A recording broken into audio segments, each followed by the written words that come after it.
Елімізде өзбек тілді радикалды идеолог Абдуллох Зуфардың уағыздарына тыйым салынды. Сотқа арыз түсірген Сайрам аудандық прокуратурасы.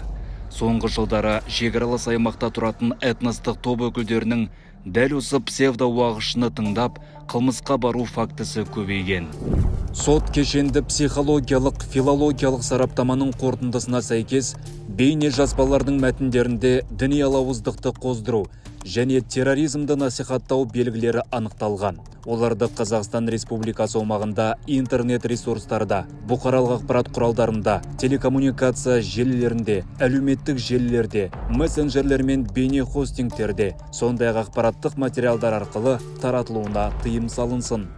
Сайрам аудандық прокурорының талабы бойынша Сайрам аудандық сотының Абдуллох Зуфардың бірнеше уағыз насихаттарын зерттеу барысында террористік сипаттары бар деп танылып, оларды Қазақстан Республикасының аумағында қолдануға, тыңдауға, басып шығаруға, оның ішінде интернет ресурстарында таратуына тыйым салынған.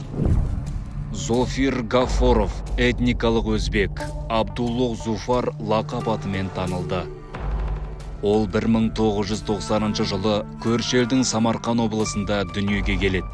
17 жасында Мысырға кетіп, заңсыз марказда оқыпты. Халықаралық террорлық топқа қосылып, Орталық Азиядан жақтас жинады. Өзбекстан билігі оны лаңкес деп танып, халықаралық іздеу жариялады. Абдуллох Зуфар Өзбекстан Республикасының өзінде тыйым салынған уағызшылар болып табылады.